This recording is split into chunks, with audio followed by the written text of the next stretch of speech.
Hey there, you guys. You know what? Successful blogging isn't about one-time hits. It's about building a loyal following over time, you guys. And once you develop that following, your doors seriously open to a ton of different ways that you can make money online. You become known as the expert in your field. You can build a list, and then you can eventually sell group classes, courses, and membership sites. So keep listening to find out the first step to success in your blogging adventure.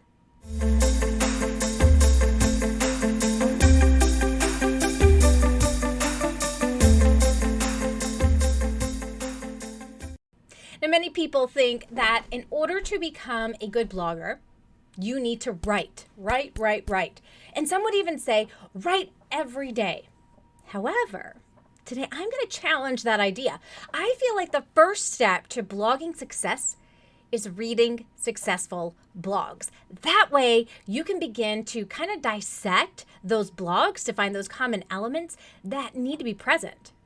So in today's video, I want to actually give a shout out to Matt Manken. Matt has been a part of our Insider Secrets Club since 2014, and Matt is one of those tutors that never gives up and is always willing to give a helping hand.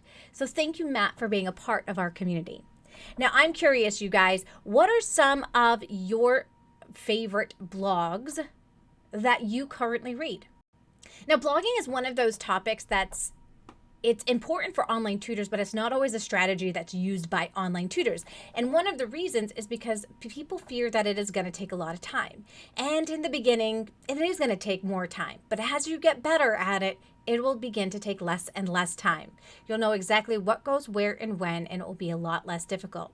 Now, there is a quote from David Meerman, and he said, you can buy attention, you can beg for attention from the media, you can bug people one at a time to get attention, or you can earn attention by creating something interesting and valuable and then publishing it online for free. Every single one of you guys deserve this kind of attention, and blogging is one way to be able to get it. Now, like I mentioned before, most tutors aren't going to be able to, take this into consideration because they're like, oh my gosh, it's going to take up so much time. But here's what I want you to think about. We do not reap and sow in the same season, right? So what do I mean by that? Think about a seed. When you plant a seed, you put it into the ground, and then you need to begin to water that seed. It doesn't automatically begin to give you fruit right away, right? Let's say you put in a seed for, raspberries. It's going to take time for you to be able to actually pluck the raspberries off of the plant that you just created. And it's no different than that with blogging. When you're blogging, you are going to have the opportunity to get found over and over again online from that one piece of content. Now, I'm not suggesting that you just do one piece of content, because it's actually through many pieces of content that you begin to develop that following. And that's going to be really, really important. Now, our sponsor today is the Online Tutor Coach. At the Online Tutor Coach, you'll be able to get help from coaches that have actually built a successful online tutoring business themselves. These coaches right now, they have built a business where they're able to work from home, teaching the content that they love to be able to teach, allowing them that freedom to stay at home, be a stay-at-home mom, or to really just be able to concentrate on other things that they love doing. So today we have a special offer that's going on until May 27th, and that is you can work with any of our online tutor coaches at 50% off. Now, it typically costs $100 an hour to be able to work with one of the coaches, but you're going to be able to get 4 one-on-one 30-minute sessions for just $100. So if you're interested in being able to join that, click on the link inside of the description. Again, click on the link inside of the description to find out how you can work and choose one of the tutors that you would like to work with. Now, the first step, if you want to be able to become a blogger, is to read blogs. So you want to be able to find what are the top blogs that are out there today and take a look at some of the things that they are doing. So we're going to do that right now. I'm going to take a look at a top education blog that's out there. I'm going to share my screen so that you can see it. This blog is called teachthought.com. And you're going to notice that they start off with having a large title right here. And this is a title that will catch your attention. So if we take a look at this one, it says 4 steps to prepare for the next version of school. Well, that catches my attention because I want to know, like, what will school look like in, either the fall, or what will school look like, here on in from now into the future. That catches my attention as an educator. You'll notice here as well that we have an image. Images are really important in a blog because they give you that opportunity to share what you are going to be talking about either visually or to catch attention. So here it kind of gives us a little, outline of what they're going to be talking about here. That first you need to clarify your mission and purpose, refine your vision, outline your plan of action, and then critique and revise. And then they said, hey, school leaders are going to be forced to innovate in new ways they hadn't needed to consider before, and likely with significant budgetary constraints. Without a coherent plan consistently applied, we're likely to feel more like a boat drifting and bobbing in rough seas without durable anchors to keep us closer to where we hope to be. You'll notice here as well, there are very short paragraphs. Like this first paragraph, look at this. It is only 1 sentence. And many tutors, when they get started, they want to write the way that they either teach their students to write in school or the way they were taught to write, that we write in paragraphs versus sentences. Now, sometimes there's more than 1 sentence, but it's still just a couple of lines. What this does is it creates white space. All of this white space is fantastic because our eyes will get lost in the written word. And so some of the things that you'll find on these successful blogs is they will bold different things to make them stand out. They'll link to other resources online. They use numbering to make something really stand out. Like here's a list of descriptive terms that they came up with: conversational, authentic, important, relevant. Here they talk about the actions. They talk about the critiquing and how that goes. And you notice they have a couple more images here, right? So a little bit more imagery there to kind of guide them as the reader is reading. The imagery breaks up the text, and notice all this extra white space it also provides in addition to that. So it makes it look really, really good when you're kind of going through it.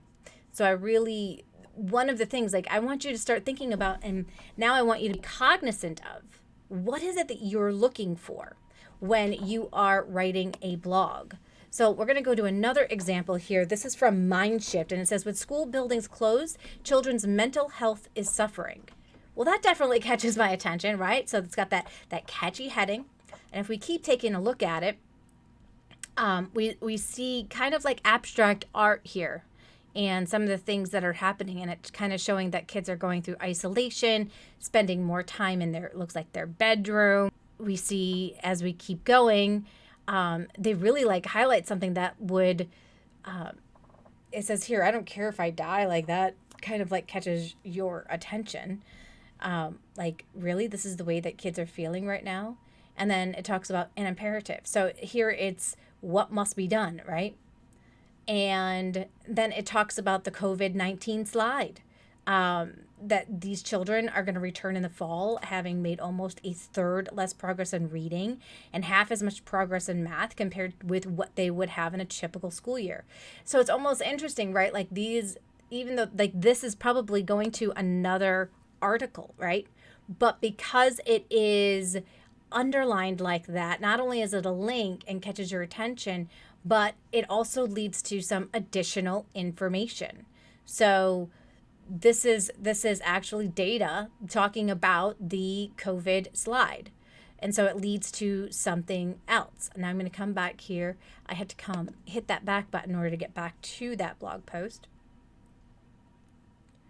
But these are things that kind of catch our attention. Now, the paragraphs on this one, they are a little bit chunkier, right? There's a little bit more going on here, a little bit less white space. But it's still not your typical, here, this still only has 2 sentences here. So that's something, to keep in mind as well, that you know, it's not like there's a one size fits all when it comes to having a blog. Notice up here, they have a way for you to be able to share this blog. So you'd be able to share the blog by having some kind of social media buttons, or you could just click copy the link, you could mail it to a friend, you could share it on Facebook, you could share it on Twitter. So if you think about like where are your ideal clients, you want to make sure that you have share buttons then on your blog post. Also, they'll have words underneath any images too to kind of describe them. You can do that as well inside of your blog, which is fantastic. So definitely take a look. If you are looking for a way to be able to find the top education blogs, all you have to do is ask other tutors, what are your favorite blogs? Another thing that you can do is you can actually just type in, hey, what are the top 20 educational blogs, right? And then you'll find lists of them, and then you can begin taking a look at them and just seeing, okay, what do they look like? So if I click here and I open on up, so I'm going to click on that Teachers Pay Teachers. That's a huge site for online tutors, right? For teachers in general. And they have featured stories here. So I can click on that, getting started with distance learning. And here we can see, okay, they're following the same kind of thing that we've been seeing all throughout, right? They've got the headings, they're using numbers, they are even pulling out quotes to making that an image to kind of add some more white space there. And they've got their share links here. And they have different things that they would be able to use if they wanted to pin this. And they're even asking you to pin it as well. It says pin it on there. They want you to pin it. And so that's how a lot of the blog posts then end up getting shared amongst other people, is they will pin it on Pinterest, allowing more people to be able to find it. But also people who are reading your blog can pin it. So it's not just you that has to be the person who's sharing this information. And that is why it's really important to start taking a look at what are things that people are interested in reading about. How can you write about those kinds of topics? Now, on Thursday, I've invited my dear friend Suzanne Davis to talk all about blogging. So you're definitely not going to want to miss that.